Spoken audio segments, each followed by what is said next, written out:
हरे कृष्ण कृष्ण कृष्ण हरे हरे, हरे राम राम राम। ओम नमो भगवते वासुदेवाय। ओम नमो भगवते वासुदेवाय। ओम नमो भगवते वासुदेवाय। তো আমরা আজকে ভগবদ গীতার 2 নম্বর অধ্যায়ের থেকে আমরা 54 নম্বর শ্লোকের পরবর্তী পর্যায়ে আমরা পঠন পাঠন করব।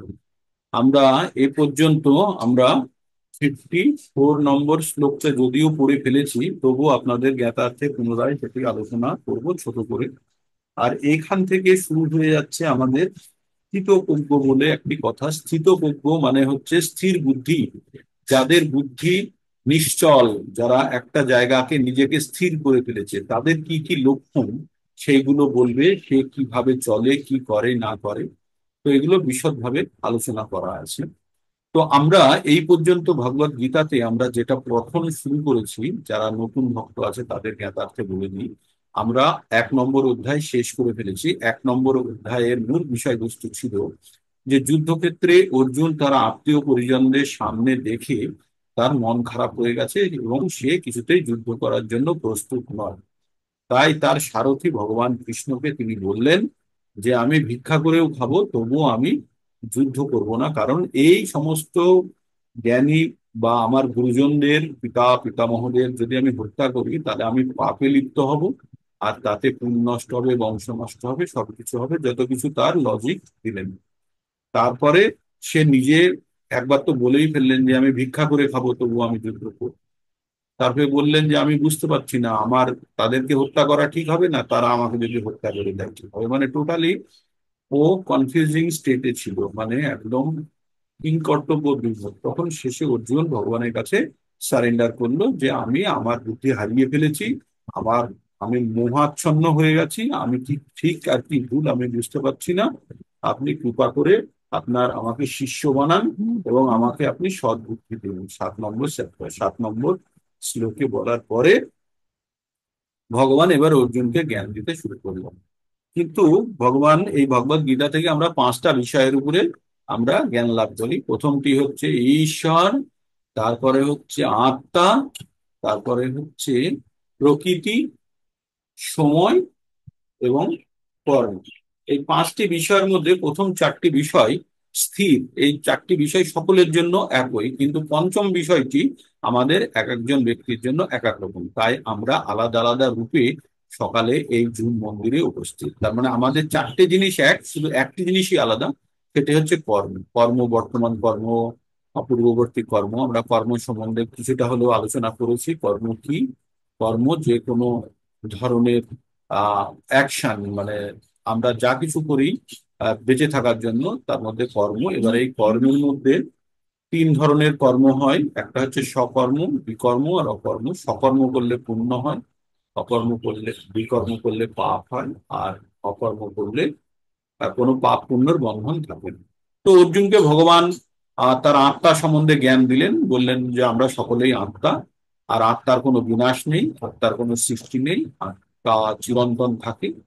আর কি বললেন? যে আত্মা অতি ক্ষুদ্র, কেশাগ্রের 10,000 ভাগের 1 ভাগের সমান। শরীরকে বধ করে ফেললে বা শরীরের মৃত্যু হলেও আত্মা কখনো মৃত্যু হয় না। আর আত্মাকে অস্ত্র দ্বারা কাটা যায় না, আত্মাকে আগুনে পোড়ানো যায় না, আত্মাকে জলে ভেজানো যায় না, আত্মাকে শুকোনো যায় না।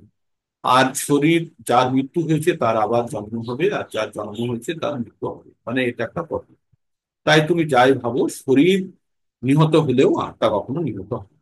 এই বলে আত্মা সম্বন্ধে জ্ঞান দেওয়ার পরে অর্জুন বললেন তোমার স্বধর্ম সম্বন্ধে তুমি অবগত হও। স্বধর্ম মানে অর্জুন ছিল ক্ষত্রিয়। ক্ষত্রিয়ের ধর্ম কি? প্রজা বা ধর্মের জন্য, প্রজার স্বার্থ রক্ষার্থে বা ধর্মের জন্য তাকে যুদ্ধ করা। তাই যুদ্ধ করার জন্য অর্জুনকে ভগবান বললেন যে অর্জুন, একজন ক্ষত্রিয়ের জন্য যে যুদ্ধ করার সুযোগ পাওয়াটা সব থেকে বড় সুযোগ, তাতে তার স্বর্গের দ্বার উন্মুক্ত হয়। তাই তুমি কোনো দ্বিধা না করে ওঠো। তাকে বললো যে তুমি যদি যুদ্ধ না করো, সবাই এতদিন যারা যারা তোমার প্রশংসা করতো তারা তোমার অপবাদ দেবে। আর তুমি এই যুদ্ধ না করে তুমি তোমার পক্ষে, তোমার যারা শুভাকাঙ্ক্ষী ছিল বা তোমাকে যারা সবাই ভাবতো যে তুমি আহ হিরো হিরো, তো সবাই তোমাকে কাপুরুষ ভাববে যে তুমি যুদ্ধ থেকে পালিয়ে গেছো। সুতরাং তুমি জয় পরাজয় এসব না ভেবে, সুখ দুঃখ না ভেবে তুমি যুদ্ধ করো। যুদ্ধে জিতলে তুমি রাজ্য ভোগ করবে, আর যদি তুমি যুদ্ধ যদি মৃত্যুবরণ করো তাহলে তুমি আমার কাছে চলে আসবে। তো এই বলে অর্জুনকে কর্ম সম্বন্ধে বোঝালেন। তারপরে অর্জুনকে বললেন যে অর্জুন, বুদ্ধি যোগের দ্বারা তুমি এবার বিশ্লেষণ করার চেষ্টা করো। সেখানে তুই বলতে গিয়ে বললেন যে বুদ্ধিকে একটা বিন্দুতে প্রকাশ করতে চারিদিকে যদি বিভক্ত হয়ে থাকে তাহলে সেটির শক্তি থাকে না। আর কি বললেন যে এই ভক্তিযোগের পথে যদি কেউ সামান্যতম অগ্রগতি করে থাকে তাহলে তার কখনো পতন হয় না। তারপরে বললেন যে বেদে কি লেখা আছে, বেদে কর্মকাণ্ড সম্বন্ধে লেখা আছে। তো বেদের বাক্য দ্বারা কখনো মোহিত হয়ে আমাদের ভাবনা চিন্তা করার কিছু নেই। তাই যারা ভগবানকে জেনে গেছেন তারা কিন্তু আর বেদ তাদের কাছে আহ আর গুরুত্ব রাখে না। যেমনটা একটি ছোট জলাশয়ে যেমন আমাদের সব কাজ হয়ে যায়, তেমনি আহ বড় জলাশয় হলে ছোট জলাশয়েরও কাজ হয়ে যায়। তাই যদি কেউ ভগবানকে জেনে যায় তাহলে সে বেদের সমস্ত জ্ঞানই পেয়ে গেছে, কারণ বেদ থেকে শুধু ভগবান নিজে বলেছেন আহ বেদে সর্বস্ব চাহং হৃদির সন্নিবিষ্ট মত্ত স্মৃতির জ্ঞানং অপহরণ চ বেদেশ্চ সর্বে অহমেব বেদ, মানে বেদ থেকে শুধু ভগবানকেই জানা যাবে। অহমেব বেদস্য সর্বে অহমেব বেদ। তো বেদ থেকে শুধু যেটা জানা যাবে, বেদের যদি এক্সট্রাক্ট বার করা হয়, যদি সংক্ষিপ্ত সার বার করা হয়, আর সেখানে যদি ভগবানকে কেউ না জানতে পারে তাহলে বেদ পড়া তার জন্য বৃথা। তারপরে ভগবান বললেন যে কর্ম সম্বন্ধে বললেন যে কর্ম করার অধিকার আছে, ফল ভোগ বা ফলের অপেক্ষা আহ যে ফল ফলকে তুমি তোমার নিশ্চিত ফল তুমি করতে পারো না, এক্সপেক্ট করতে পারো না। বললো কর্মের বা অধিকার আসতে মা ফলেষু কদাচন মা কর্মফল হেতুর মাতে সঙ্গস্ত কর্ম। তো বললো চারটে ভাগে ভাগ করেছে এই শ্লোকটিকে। প্রথমে হচ্ছে কর্মে তোমার অধিকার আছে, ফলে তোমার নেই। 3 নম্বর, কখনো নিজেকে কর্মের ফলের কারণ হিসাবে ভেবো না। আর 4 নম্বর, এমন যেন না হয় যেহেতু তুমি ফলের প্রতি আকাঙ্ক্ষা করছো না, তাই তুমি যেন কর্মের প্রতি অনীহা না হয়। এই বলে তারপরে তিনি যোগের দিকে নিয়ে গেলেন। যোগে তিনি বললেন যারা বিচার বুদ্ধি সম্পন্ন লোক, যারা বিবেক সম্পন্ন লোক, তারা এই কর্মকাণ্ডে বিশ্বাস না করে জীবনের তারা তাদের জীবনকে কাজে লাগায়। আর জীবনের পূর্ণ মাহাত্ম্য বা পূর্ণতা কোথায়? যখন মানুষ তার জীবনটাকে নিজের জীবনটাকে সর্বোচ্চ সিদ্ধির জন্য ব্যবহার করবে। সর্বোচ্চ সিদ্ধি কি? যে এই জন্ম মৃত্যুর আবর্ত থেকে বেরিয়ে সে আহ, তার নির্দিষ্ট গন্তব্যস্থলে যেন সে পৌঁছে যেতে পারে। গন্তব্যস্থলটি কি? ভগবান। তাই ভগবান বললেন যে নিজের ইন্দ্রিয় সমূহকে তুমি কন্ট্রোল করো, করে তুমি তুমি স্থিত অবস্থার মধ্যে এসো। এবার এই স্থিত অবস্থা নিয়েই এবার আমাদের আজকে প্রথম শুরু হচ্ছে। তো স্থিত অবস্থা কি? স্থিত অবস্থা মানে হচ্ছে, সেই জন্য ভগবান অর্জুন এবার ভগবানকে জিজ্ঞেস করছে, অর্জুন উবাচ স্থিত প্রজ্ঞস্য কা ভাষা সমাধিস্থস্য কেশব স্থিতধি কিম পদাশেত কিমাশিত গজেত কিম। কি বললেন? অর্জুন বললেন, হে কেশব, স্থিতপ্রজ্ঞ। স্থিতপ্রজ্ঞ বাংলাতে স্থিতপ্রজ্ঞই বলা হয়, মানে হচ্ছে যাদের প্রজ্ঞ মানে জ্ঞান স্থির হয়েছে। অর্থাৎ অচলা বুদ্ধি সম্পন্ন মানুষের লক্ষণ কি? যে মানুষের কি দেখে বুঝবো যে সে স্থিতপ্রজ্ঞ? তিনি কিভাবে কথা বলেন, আর কিভাবে অবস্থান করেন, মানে কিভাবে বসেন বা থাকেন, আর কিভাবেই বা তিনি চলাফেরা করেন। তার মানে স্থিতপ্রজ্ঞ ব্যক্তির পরিচয় জানার জন্য তিনটে আমাদের কথা বললেন। বললেন তার লক্ষণ কি, তিনি কিভাবে কথা বলেন, কিভাবে অবস্থান, এবং কিভাবে তিনি বিচরণ করেন, মানে 4টে পদ। প্রথমে হচ্ছে তার লক্ষণ কি, 2 নম্বর হচ্ছে তিনি কিভাবে কথা বলেন, 3 নম্বর হচ্ছে কিভাবে বসেন, আর 4 নম্বর হচ্ছে কিভাবে তিনি বিচরণ করেন। এটা হচ্ছে, এখান থেকে আমরা জানতে পারবো কোনো ব্যক্তির সম্বন্ধে যে সে কি ধরনের ব্যক্তি। এখানে একটা জিনিস বলা হচ্ছে যে যে যখন কেউ কথা বলে তখনই তার পরিচয় সব থেকে ভালোভাবে জানা যায়। তাই বলছে যে খুব ভালো জামা কাপড় পরিয়ে একটি মূর্খ আর একটি বিদ্বানকে পাশাপাশি রেখেছেন একই রকম সুন্দর ড্রেস পরিয়ে, কখন আপনি কি করে বুঝবেন যে কোনটি মূর্খ আর কোনটি বুদ্ধিমান? যখন তারা কথা বলবেন। তো কথা বললেই মূর্খর পরিচয় জানা যাবে। তাই কথায় আছে যে মূর্খর পরিচয় জানা যায় যখন মূর্খ মুখ খুলে ফেলে। ঠিক আছে? তেমনি মনে করুন যে মনে করুন একটা আর মানে সৈন্য, মানে সোলজার, আর আরেকটা এমনি সাধারণ ব্যক্তি, তাদের দুজনকে সুন্দর করে ইউনিফর্ম পরিয়ে দেওয়া হয়েছে। ঠিক আছে? আর্মির ড্রেস পরিয়ে দেওয়া হয়েছে। তো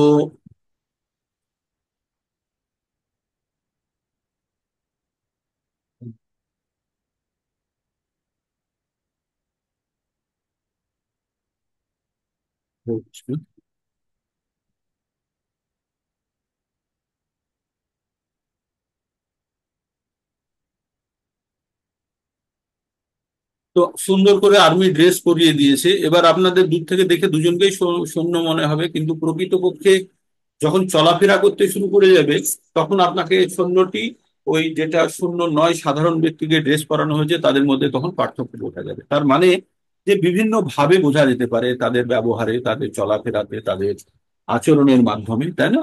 তো তাই বলছে স্থিতপ্রজ্ঞ ব্যক্তি কারা। তো কিছু লোক স্থিতপ্রজ্ঞ অভিনয় করতে পারে, তাই না? কিছু লোক ভাবতে পারে যে সে স্থিতপ্রজ্ঞর অভিনয় করছে। তো স্থিতপ্রজ্ঞের যখন অভিনয় করে তখন তার প্রকৃতপক্ষে যে স্থিতপ্রজ্ঞ তার সঙ্গে যে লক্ষণগুলো যদি সে মিথ্যে করে দেখানোর চেষ্টা করে, তবুও সেটা বোঝা যাবে যে কোনটাই সত্যি আর কোনটা মিথ্যে।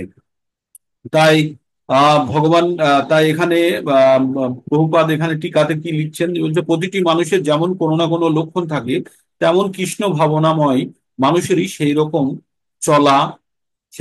চলা বলা, চিন্তা ভাবনা ও অনুভূতি আদি বিষয়ে কিছু প্রকৃতিগত লক্ষণ থাকে। একজন ধনীর কতগুলি লক্ষণ দেখে যেমন বোঝা যায় সে ধনী, একজন রোগীর কতগুলি লক্ষণ দেখে বোঝা যায় তিনি রোগী, একজন জ্ঞানীর লক্ষণ দেখে বোঝা যায় তিনি জ্ঞানী। তেমনি শ্রীকৃষ্ণের অপ্রাকৃত ভাবনায় মগ্ন কোন ভগবত ভক্তের বিভিন্ন রকম আচরণেও বিশেষ কিছু লক্ষণ দেখা যায়। ভগবত ভক্তের এই সমস্ত লক্ষণের বর্ণনা ভগবত গীতায় পাওয়া যায়। এই লক্ষণগুলির মধ্যে সব থেকে গুরুত্বপূর্ণ হচ্ছে তিনি কিভাবে কথা বলেন। কেননা কথা বলাই যে মানুষের সব থেকে গুরুত্বপূর্ণ গুণ। কথিত আছে, মূর্খ যতক্ষণ না পর্যন্ত মুখ খুলছে ততক্ষণ পর্যন্ত তার মূর্খতা প্রকাশ পায় না। বিশেষ করে সুসজ্জিত পোশাক পরিহিত মূর্খ যতক্ষণ তার মুখ না খুলছে তাকে চেনার উপায় নেই, কিন্তু যখনই সে মুখ খোলে তখনই তার পরিচয় প্রকাশ পায়। কৃষ্ণ ভাবনাময় মানুষের প্রাথমিক লক্ষণ হচ্ছে তিনি শ্রীকৃষ্ণ অথবা শ্রীকৃষ্ণ সম্বন্ধীয় বিষয় ছাড়া আর কোনো বিষয়ে কথা বলেন না। এই এই কথাটি মানে খুব গুরুত্বপূর্ণ অংশ রয়ে গেল এখানে, যে তিনি যে স্থিতপ্রজ্ঞ অবস্থায় আছে সে তিনি কৃষ্ণ শ্রীকৃষ্ণ অথবা শ্রীকৃষ্ণ সম্বন্ধীয় বিষয় ছাড়া আর কোনো কথাই বলেন না। অন্যান্য লক্ষণ তখন স্বাভাবিকভাবেই তার মধ্যে প্রকাশিত হয়, সে সম্বন্ধে নিম্নে বর্ণনা করা হবে। তো এবার আমরা কি জানতে চাইবো, এবার স্থিতপ্রজ্ঞ ব্যক্তির লক্ষণগুলো আমরা জানতে পারবো কি কি লক্ষণ। তো শ্রী ভগবান উবাচ প্রজাহাতি যদা কামান সর্বান পার্থ মনোগতান আত্মন্যয়াত্মনা তুষ্ট স্থিত প্রজ্ঞ তদচ্যুতে। কি বললো? যে হে পরমেশ্বর, পরমেশ্বর ভগবান বললেন, হে পার্থ, মানুষ যখন মানসিক মানসিক জল্পনা কল্পনা থেকে উদ্ভূত সমস্ত কামনা পরিত্যাগ করে, মানে আমাদের যে কোনো পাওয়া বা যে কোনো জিনিসের জন্য যে কামনা বাসনা কোথায় থেকে হয়, সেটা মন থেকে সৃষ্টি হয়। আর সেইগুলোকে পরিত্যাগ করে তার মন যখন পবিত্র হয়ে আত্মাতেই পূর্ণ পরিতৃপ্তি লাভ করে তখন তাকে স্থিতপ্রজ্ঞ। মানে স্থিতপ্রজ্ঞর প্রধান প্রধান ভাষা কি বলছে, যে মনের ভিতরে যে কামনা বাসনাগুলো তৈরি হয় সেগুলোকে কি করে মানুষ যখন উদ্ভূত ইচ্ছাগুলোকে যদি সে ত্যাগ করতে পারে, মনের মধ্যেই ত্যাগ করলো, যে সেগুলো দুটো জিনিস হচ্ছে, এক হচ্ছে আমাদের খিদে পায়, তো আমাদের খাওয়ার একটা ইচ্ছা জাগে। তো খাওয়ার ইচ্ছাকে দুই ভাবে নিরসন করা যায়। এক হচ্ছে ইচ্ছাকে ত্যাগ করে, যে আমি খাওয়া, যদি আমাদের যেদিন উপোস থাকে সেদিন তো আমরা মনকে বুঝিয়ে ফেলি যে আজকে আমাদের খাওয়া নেই, কাল সকালেই পালন হবে। তো তেমনি তখন কিন্তু খিদে আস্তে আস্তে কিন্তু পিছনে সরতে শুরু করে, তেমনি সেটা হচ্ছে মন থেকে করলেন। আর 2 নম্বর হচ্ছে আপনি যদি খাদ্য গ্রহণ করে নিলেন, তাই না, তো তাহলেও কিন্তু আপনার খাওয়ার ইচ্ছাটা নষ্ট হয়ে যাবে। মানে খাদ্য গ্রহণ করলে পরিতৃপ্ত হলেন, তাহলে কিন্তু আপনি ফিজিক্যাল অ্যাক্টিভিটি করলেন, করে খাদ্য গ্রহণ করলেন, সেখানে কিন্তু মনকে কন্ট্রোল করলেন, আর মনকে কন্ট্রোল করে আপনি খাদ্যকে আলাদা করলেন, যে আজকে আমার খাওয়ার নেই, আজকে আমার উপোস। এই কথাটা যদি আপনি নিজেকে বুঝিয়ে বললেন, তখন কিন্তু আর ক্ষুধা আপনাকে তখন আর জোর করতে পারবে না। তো তেমনি তেমনি আমাদেরকে এখানে বলছে, যারা মনের যাদা হাতি বা প্রজাহতি যাদা কামান, কি বলছে, যে মনের মধ্যে ত্যাগ, প্রজাহতি মানে ত্যাগ করা, আর যদা মানে যখন, কামান মানে কামনা সহ মনের ইচ্ছা সমূহ, সর্বান পার্থ মনোগতান, যে মানসিক জল্পনা কল্পনা থেকে যে কামনাগুলো সৃষ্টি হয়, তারা যদি কেউ মনের মধ্যেই যদি সেগুলোকে শেষ করে দিতে পারে, তাহলে তাকে স্থিতপ্রজ্ঞ ব্যক্তি বলা হয়। মানে স্থিতপ্রজ্ঞ ব্যক্তিরা তাদের মনের মধ্যে উদ্ভূত যে কামনা বাসনাগুলো থাকে, তারা সেইগুলোকে সেখানে নিঃশেষ করে তারা কিন্তু কি ভোগ করে, তারা নিজের মধ্যে একটা শান্তি ভোগ করতে পারে। সেটাকে বলছে যে আত্মনি আত্মনি তুষ্ট, মানে নিজেই নিজের মধ্যেই তুষ্টতা ভোগ করে। যেমন আমাদের খিদে পেলে কষ্ট হয়, কিন্তু যদি আপনি খিদেটাকে যদি কোনো কারণে যদি মন থেকে সরিয়ে দিতে পারেন, তাহলে কিন্তু তখন আপনি যদি ভাবেন যে এটা আমি একাদশীর উপোস করছি বা জন্মাষ্টমীর উপোস করছি, তখন কিন্তু তখন আপনার মনে হবে যে আমি একটা পবিত্র পার্পাসের জন্য করছি, সুতরাং এটা আমাকে আর কষ্ট দিতে পারবে না। মনের মধ্যে ভিন্ন ধরনের তুষ্টতা বা মানে আপনার এক ধরনের আনন্দই চলে আসে। তো এই ধরনের ব্যক্তি যারা যেটা করতে পারে, তাদেরকে বলা হয় স্থিতপ্রজ্ঞ। তো এটা হলো স্থিতপ্রজ্ঞ ব্যক্তির প্রথম লক্ষণ। তারপরে 2 নম্বরটা কি বলছে, 56তে ভগবানই বলছেন, কিন্তু সেই জন্য আর পুনরায় ভগবান উবাচও বলছে না। আপনারা জানবেন ভগবত গীতা পঠনের সময় যখন যে বলছে সে যদি কন্টিনিউয়াস বলতে থাকে, তাহলে পুনরায় ওটাকে আর রিপিট করা হয় না। তো তখন কি বলছে, দুঃখেষু না উদ্বিগ্ন মনা, কি বলছে, দুঃখেষু না উদ্বিগ্ন মনা, সুখেষু বিগত স্পৃহা, বিতরাগ ভয় ক্রোধ স্থিত ধীমুনিরুচ্যতে। কি বললো, দুঃখেষু না উদ্বিগ্ন, মানে দুঃখে তার মন উদ্বিগ্ন হয় না। স্থিত স্থিতপ্রজ্ঞ ব্যক্তি যে নিজেকে স্থির করে ফেলেছে, তার দুঃখে তার মন উদ্বিগ্ন হয় না। সুখে সুখ বিগত স্পৃহা, আর সুখ আসলে আমরা যেমন খুব একটা আনন্দ ভোগ করার ইচ্ছা থাকে, যে সুখ এসে গেছে, মন খুশি খুশি হয়ে যাওয়ার, তাতেও সে বিচলিত হয় না। বিতরাগ ভয় ক্রোধ, সে ভয় ক্রোধ অনুরাগ সবকিছুকে সে ত্যাগ করে ফেলেছে, তাকে কি বলা হয়, স্থিতধীর। সেই রকম ব্যক্তিকে বলা হয় সে স্থিতপ্রজ্ঞ। তারা বলছে মুনির উচ্চতে, মানে যে তার মননশীল ব্যক্তি। তার মানে কি বললো, ত্রিতাপ। ত্রিতাপ মানে আমাদের কি, আদি ভৌতিক, আধ্যাত্মিক আর আদি দৈবিক, 3 ধরনের আমাদের তাপ মানে কষ্ট আছে, উপস্থিত হলেও যার মন উদ্বিগ্ন হয় না, মানে দুঃখেও যার মন উদ্বিগ্ন। সুখ উপস্থিত হলেও যার স্পৃহা হয় না, মানে সুখেও তাকে আনন্দিত করতে পারে না। যিনি আসক্তি, ভয়, ক্রোধ এবং থেকে মুক্ত, তিনি স্থিতধী অর্থাৎ স্থিতপ্রজ্ঞ। তাহলে স্থিতপ্রজ্ঞর আমরা প্রথমে কি বললাম, যে তার কামনা বাসনা গুলো যেগুলো মনে তৈরি হচ্ছে, সেগুলো মনের মধ্যেই বিনাশ করে সে নিজের মধ্যেই সে তুষ্ট থাকে। 2 নম্বর কি বললো, যে দুঃখেও যে কষ্ট পায় না, আনন্দেও যে উদ্বেলিত হয় না, এবং যে আসক্তি, ভয়, ক্রোধ থেকে মুক্ত। যাকে আসক্তি, ক্রোধ, আসক্তি মানে মোহ, ক্রোধ ভয়, মানে ক্রোধ মানে হচ্ছে রাগ, আর ভয় মানে হচ্ছে ভয় জানি, এইগুলো থেকে সে মুক্ত, তাতে এগুলোতে কিছু যায় আসে না, তখন তাকে বলা হয় হ্যাঁ, স্থিতপ্রজ্ঞ। এটা হচ্ছে স্থিতপ্রজ্ঞ নিয়ে যান এদিকে, গাছে ব্যক্তি। ভর্তি আমার তোলায় আছে। এটা এটা হচ্ছে স্থিতপ্রজ্ঞ ব্যক্তির লক্ষণ। তাহলে আমরা স্থিতপ্রজ্ঞ ব্যক্তির লক্ষণ কি বুঝতে পারলাম, প্রথমে বুঝলাম যে তার মনের কামনা বাসনা গুলোকে সে নিজের মনের মধ্যেই ত্যাগ করে সে সন্তুষ্টি উপলব্ধি করে। 2 নম্বর হচ্ছে যে সুখেও বিগলিত হয় না, দুঃখেও তার মন উদ্বিগ্ন হয় না, এবং বিতরাগ মানে ভয়, ক্রোধ, এগুলো থেকে যিনি, আসক্তি থেকে যিনি মুক্ত, তিনি হচ্ছে স্থিতপ্রজ্ঞ। ওটা গেল। এবার পরেরটাই আমরা পড়বো, পরের স্থিতপ্রজ্ঞ point। जो सर्वत्र अनभिस्नेह तत्तत्प्राप्य शुभो अशुभम ना अभि ना अभिनंदति ना देष्टि তস্য প্রজ্ঞা প্রতিষ্ঠিতা। কি বললো? যো সর্বত্র, যো সর্বত্র অনাভিস্নেহ। অনাভিস্নেহ কথার অর্থ হচ্ছে আসক্তি বর্জিত, মানে যে সব সময়, যার কোনো জিনিসের প্রতি আসক্তি নেই, সাধারণ জিনিসের প্রতি তার আসক্তি নেই, তত্ত্ব প্রাপ্য শুভ অশুভম, মানে সেই জিনিসগুলো তার কাছে উপস্থিত হলেও তাতে কিছু যায় আসে না, না হলেও যায় আসে না। তার মানে কি বলছে? জড় জগতের জিনিস সমস্ত বিষয় সম্বন্ধে আসক্তি, মানে পৃথিবীর যত জিনিস আছে কোনো জিনিসে তার আসক্তি নেই। যিনি প্রিয় বস্তু লাভে আনন্দিত হন না, যে তার কাছে কোনো জিনিস যখন প্রিয় ছিল, জড় জাগতিক কথা বলছে, তাতে তার আনন্দ হয় না।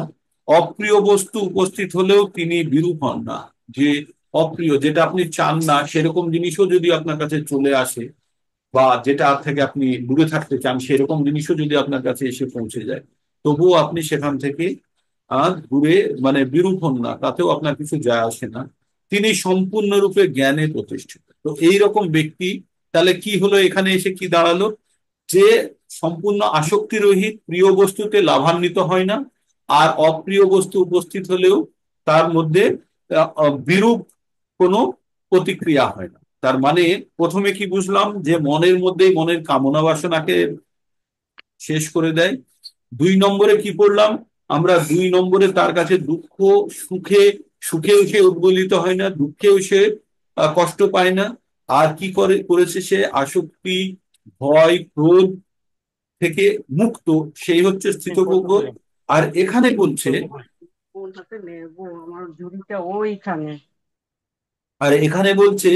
যিনি জাগতিক বিষয়ের প্রতি আসক্তি রহিত, হ্যাঁ, যে সর্বত্র অনভিস্নেহ, তত্তৎ প্রাপ্য শুভ অশুভম, না অভিনন্দতে না দেশটি তস্য প্রজ্ঞা প্রতিষ্ঠিতা। মানে জড় জগতিক বিষয়ে আসক্তি রহিত, কোনো মানে ইচ্ছা নেই পাওয়ার, আর পেয়ে গেলেও তাতে আনন্দিত হন না, বা না পেলেও, বা যেটা চান না সেরকম জিনিসও যদি তার কাছে চলে আসে তাতেও তার কিছু পরিবর্তন হয় না। তাকে বলা হয় স্থিত প্রজ্ঞের। এগুলো সব লক্ষণ চলছে। এইবার একটা খুব সুন্দর উদাহরণ দিয়ে বর্ণনা করা হয়েছে। এইবার যেটা আছে স্থিতপ্রজ্ঞ সম্বন্ধে বলছে, 58 নম্বর শ্লোকটি খুবই মধুর, মানে শুনতেও ভালো লাগে এবং বুঝতেও কিছুটা সাহায্য করে। কারণ আমাদের যখনই কোনো জিনিস উদাহরণ দিয়ে বলা হয়, তখন আমাদের সেটা বুঝতে সুবিধা হয়। এবার শ্লোকটি পাঠ করছি। যদা সংহরতে চায়ং কূর্ম অঙ্গানিব সর্বশঃ ইন্দ্রিয়াণি ইন্দ্রস্থেভ্য তস্য প্রজ্ঞা প্রতিষ্ঠিতাঃ। কি বললো? যদা সংহরতে চাহং, মানে যদা যখন, সংহরতে, সংহরতে কি করে? প্রত্যাহার করা। এই যে কূর্ম মানে হচ্ছে কচ্ছপ, কচ্ছপ যখন কচ্ছপ চলে আর কোনো বিপদ আসে তখন কি করে? নিজেদের শরীরটাকে পুরো ওই শক্ত খোলসের মধ্যে টেনে ধরে নেয়। কে? কূর্ম মানে হচ্ছে কচ্ছপ। তো তাই বলছে যদা সংহরতে চায়ং কূর্ম অঙ্গানিব সর্ব, সমস্ত অঙ্গকে কি করে নেয়? ধরে নেয়। ইন্দ্রিয়ানি ইন্দ্রিয়স্থেভ্য তস্য প্রজ্ঞা প্রতিষ্ঠিত। তো সংযমী তো কচ্ছপ কখন তার সমস্ত শরীরকে তার ওই খোলসের মধ্যে টেনে নেয়, যেমন আমরা শামুককেও দেখি, বিপদ হলেই সমস্ত শরীরটাকে শামুকের ঢাকনা বন্ধ করে দিয়ে নিজেকে বদ্ধ করে ফেলে। কচ্ছপও তেমনি তার পা, গলা, মুখ সব ওই কঠিন খোলসের মধ্যে নিজেকে ভরে নেয়, নিয়ে সে বিপদ থেকে বেরিয়ে যায়। তেমনি যারা স্থিতপ্রজ্ঞ ব্যক্তি, তারা কি করে?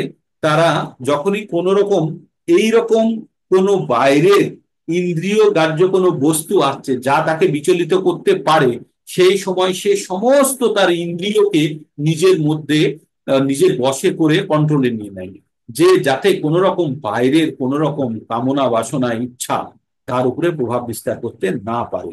তাকে বলা হয়েছে কি? স্থিতপ্রজ্ঞ। তাহলে কি বলা হয়েছে এখানে? মানে কূর্ম মানে হচ্ছে কচ্ছপ যেমন অঙ্গসমূহ, মানে শরীরের বিভিন্ন তার কঠিন বহিরাবরণ, মানে খোলসের মধ্যে সংকুচিত করে নিতে পারে, তেমনই যে ব্যক্তি ইন্দ্রিয়গুলোকে, নিজের ইন্দ্রিয় বিষয়, আমাদের ইন্দ্রিয়গুলো কি কি? 5টি ইন্দ্রিয়: চক্ষু, কর্ণ, নাসিকা, বিষয়, নাসিকা, জিহ্বা আর ত্বক। এই 5টি ইন্দ্রিয় বিষয় কি? চোখ দিয়ে কি দেখি? রূপ। জিভ দিয়ে কি করি? রস। নাক দিয়ে কি করি? গন্ধ। রূপ, রস, গন্ধ, কান দিয়ে শব্দ, আর ত্বক দিয়ে কি স্পর্শ। তো এই যে পাঁচটি ইন্দ্রিয়, চক্ষু, কর্ণ, নাসিকা, জিহ্বা, ত্বক, এদের বিষয় সমূহ কি কি হচ্ছে? এদের বিষয় সমূহ হচ্ছে যে স্বাদ, গন্ধ, শব্দ, স্পর্শ, আর স্বাদ, গন্ধ, স্পর্শ, শব্দ, আর রূপ।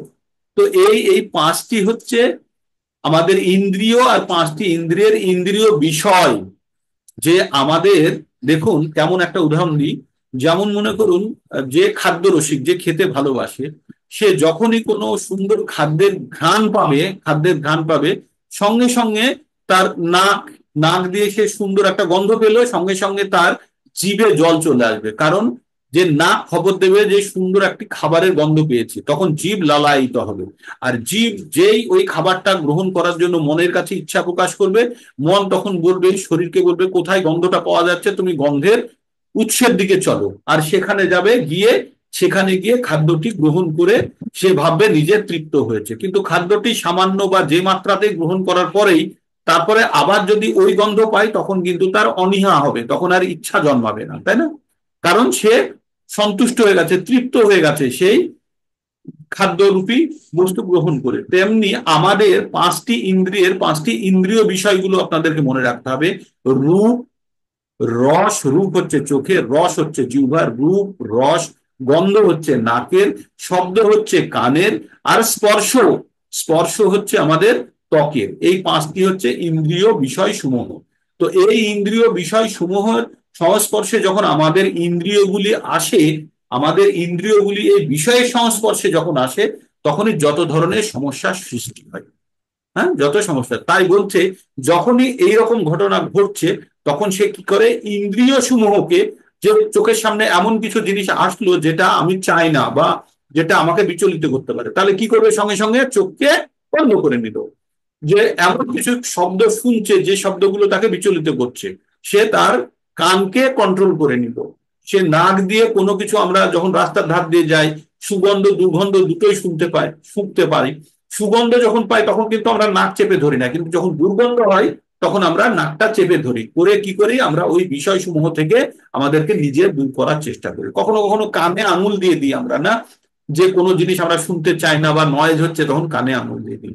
তেমনি জিহ্বাকেও আমরা, যে জিহ্বা যতক্ষণ না স্বাদ গ্রহণ করছে, ততক্ষণ পর্যন্ত জিহ্বা, কান বা চোখ দ্বারাই জিহ্বা সূচিত হয়। জিহ্বা যতক্ষণ না পর্যন্ত স্পর্শ করাচ্ছেন খাদ্য, ততক্ষণ পর্যন্ত সে বুঝতে পারে না।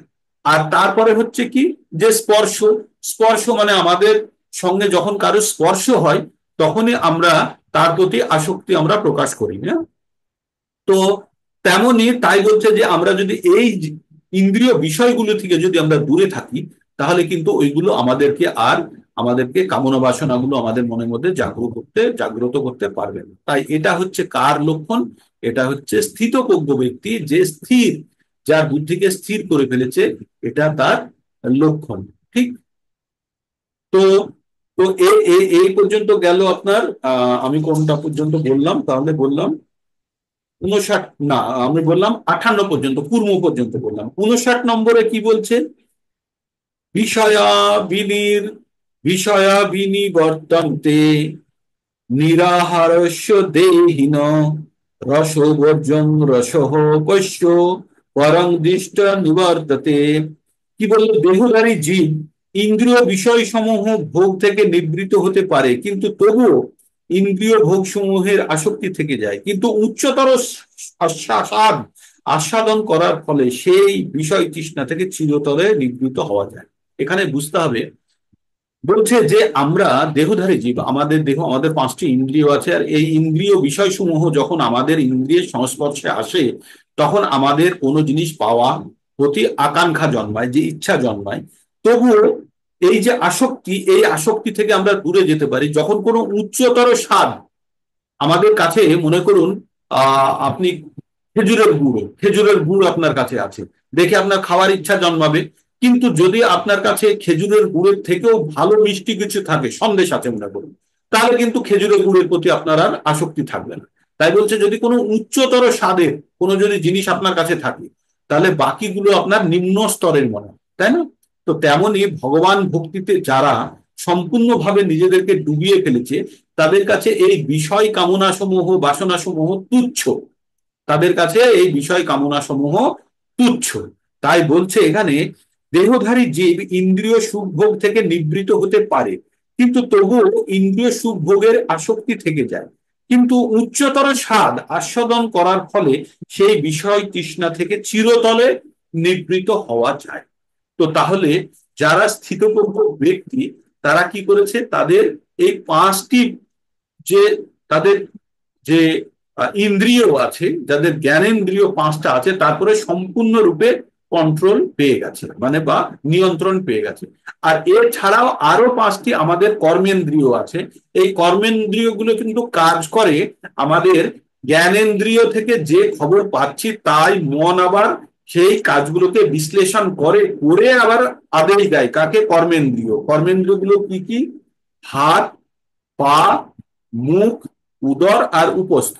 তো এই পাঁচটি কর্মেন্দ্রিয় তখনই কাজ করবে যখন যখন মন তাদেরকে খবর দেবে। আর মন কখন খবর দেবে? যখন আমাদের জ্ঞানেন্দ্রিয় কোনো খবর বাইরে থেকে জোগাড় করবে।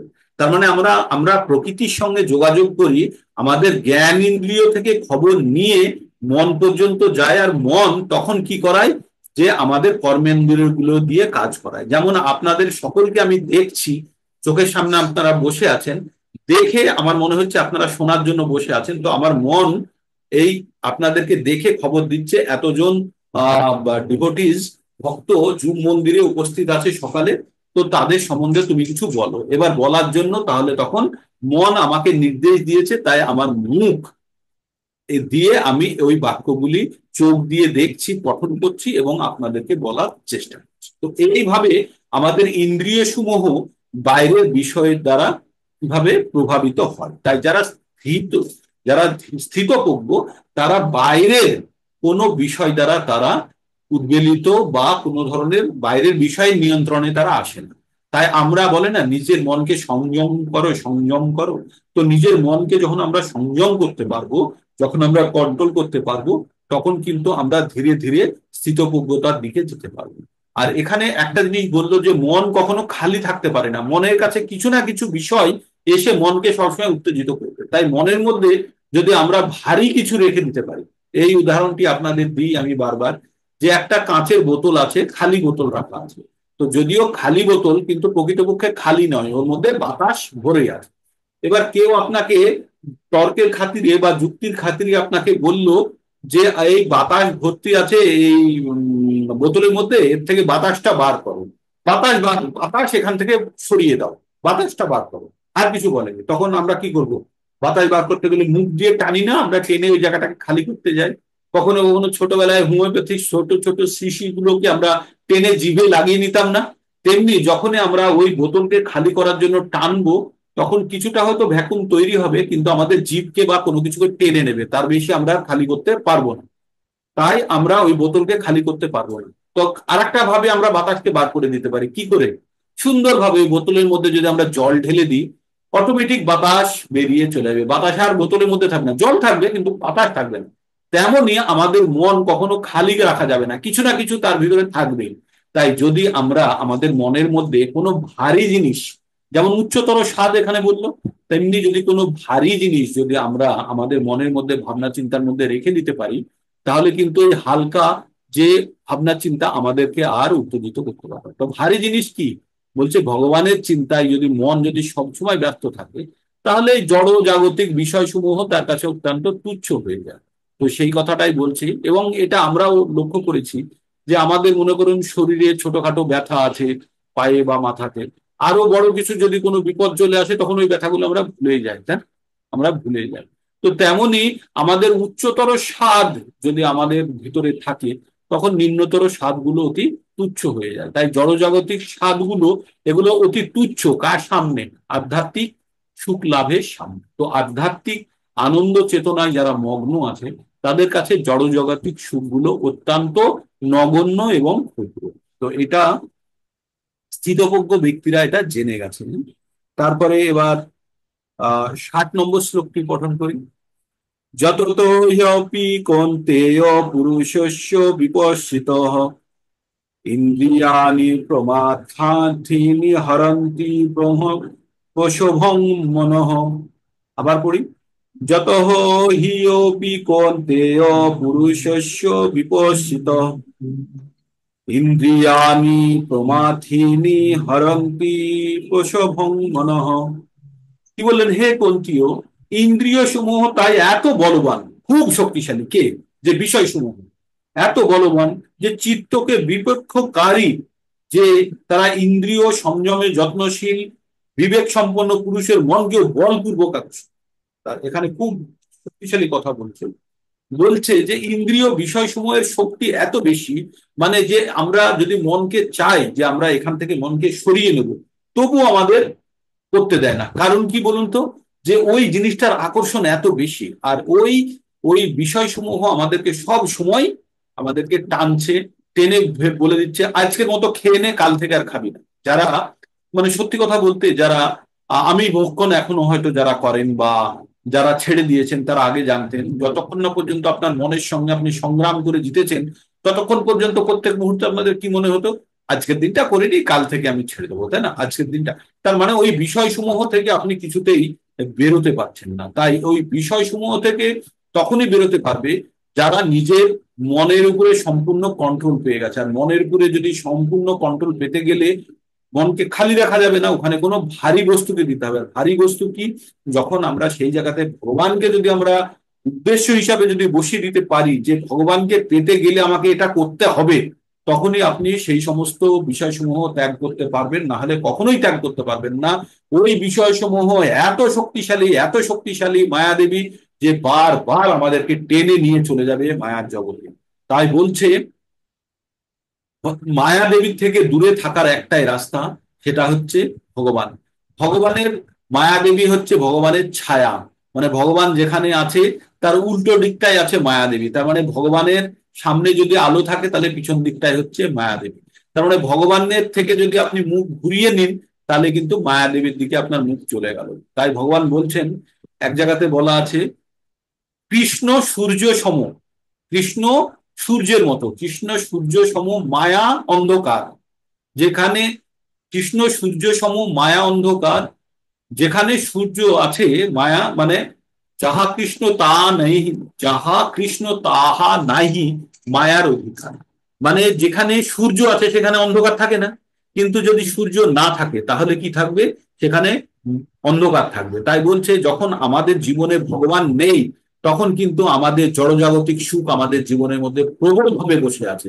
আর যখনই আমাদের জীবনে ভগবানের প্রবেশ ঘটবে, তখনই কিন্তু এই জড়জাগতিক সুখ থেকে আমরা ধীরে ধীরে আমরা কিন্তু মুক্ত হতে শুরু করব। তাই এটা একটা পদ্ধতি, এটা একটা অনুশীলন যেটা আপনারা সকলে মিলে করছেন। প্রতিদিন সকালে এসে এই যে 5টা, 4:30, 4টে থেকে আপনারা বসে যে এই যে ভগবানের কথা শুনছেন, ভগবানের নামে জপ করছেন, এটা সহজ কাজ নয়। এটা কোনো অবস্থাতেই সহজ কাজ নয়। এটা একটি অনুশীলন, যে অনুশীলনের বা অভ্যাসের মাধ্যমে ধীরে ধীরে ধীরে ধীরে আপনাদের মন আর বাকি ইন্দ্রিয় সমূহ আপনাদের নিয়ন্ত্রণে চলে আসবে। তখন আপনারা এই ভারী বস্তুকে যেই ধীরে ধীরে মনের ভিতরে প্রবেশ করানোর চেষ্টা করবেন, তখন ধীরে ধীরে আপনার কি হবে, যে মন থেকে আপনার যে বাহ্যিক সুখের জিনিসগুলো দূরীভূত হতে থাকবে। তো এই পর্যন্ত থাক আজকে আমাদের। তাহলে আমাদের 60 নম্বর পর্যন্ত হয়ে গেল। আর 60-এর পরে থাকবে 61, কালকে আবার একটা নতুন সিস্টেমে 61। আর খুব এখন শ্লোকগুলো সব স্থিতপ্রজ্ঞ ব্যক্তির, মানে যে আমাদের মনকে কিভাবে নিয়ন্ত্রণ করব, আর মনকে নিয়ন্ত্রণ করলে কি হয়, খুব সুন্দরভাবে ব্যাখ্যা করা আছে। এগুলোকে কিন্তু পড়তে হবে আপনাদেরকে। তো আজকের প্রোগ্রাম এখানেই শেষ করছি। শেষ করতে গেলে আপনাদের যেটা লাগবে সেটা হচ্ছে, কারণ যদি কিছু বলার থাকে আপনারা বলতে পারেন, প্রশ্ন